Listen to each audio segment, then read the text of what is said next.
नमस्कार मित्रों। क्यों फंस जाता है हमारा मन मोह में, माया में। कबीर दास जी कहते हैं, माया मरी न मन मरा, मर मर गए शरीर। आशा तृष्णा ना मरी, कह गए दास कबीर।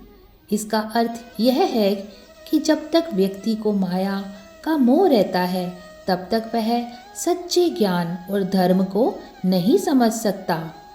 अर्जुन भी यहाँ माया के मोह में फंस गए हैं और अपने वास्तविक कर्तव्य को नहीं पहचान पा रहे। पिछले श्लोकों में आप सभी ने सुना क्या है हमारा परम धर्म और हमें इसे कैसे निभाना चाहिए।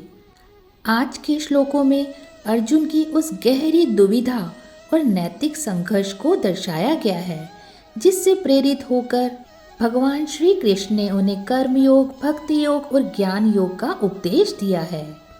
श्रीमद् भगवत गीता अध्याय 1 श्लोक 44। उत्सन्न कुल धर्माणां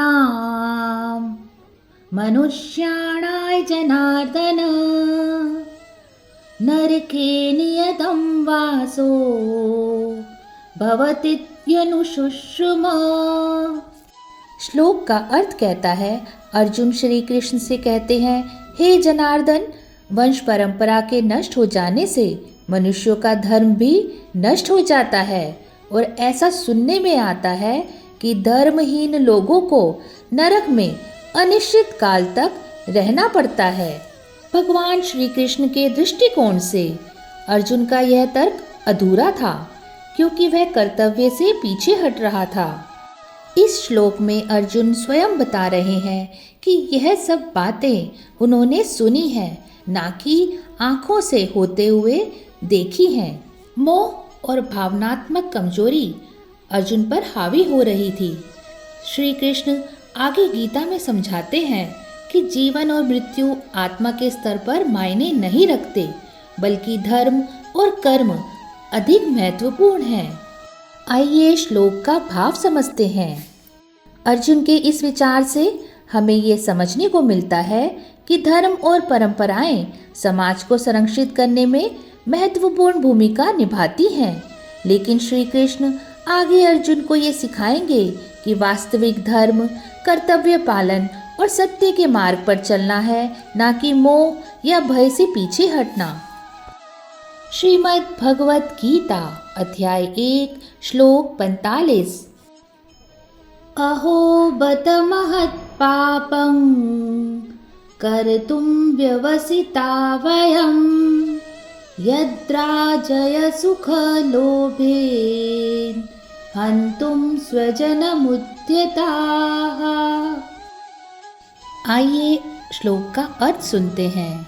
अर्जुन कहते हैं, ओह, ये कितना बड़ा पाप है कि हम राज्य और सुख के लोभ में अपने ही स्वजनों को मारने के लिए तैयार हो गए हैं। अर्जुन यहाँ अपने निर्णय पर गहरा पछतावा जता रहे हैं। वे मानते हैं कि अपने ही स्वजनों के विरुद्ध युद्ध करना एक भारी पाप होगा। उन्हें यह एहसास हो रहा है कि वह ये युद्ध राज्य और सांसारिक सुख के लालच में लड़ा जा रहा है। अर्जुन की यह मन स्थिति दर्शाती है कि वे अपने कर्तव्य, धर्म और भावनाओं के बीच संघर्ष कर रहे हैं। आइए श्लोक का भाव समझते हैं।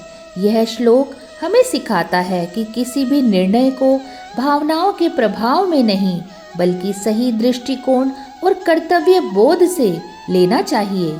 श्री कृष्ण आगे अर्जुन को सिखाएंगे कि सही और गलत केवल भावनाओं से तय नहीं होते, बल्कि सच्चे धर्म से तय होते हैं।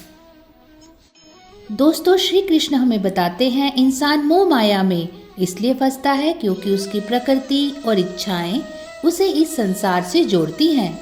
आगे वे बताएंगे आत्मज्ञान, वैराग्य और ध्यान के माध्यम से हम इस जाल से कैसे मुक्त हो सकते हैं। गीता के अनुसार जब व्यक्ति निष्काम कर्म, फल की चिंता के बिना कर्म करता है, तभी वह मोह से बाहर निकल सकता है। जीवन में गीता के महत्व को सुनने और समझने के लिए चैनल को सब्सक्राइब करें। जय श्री कृष्ण।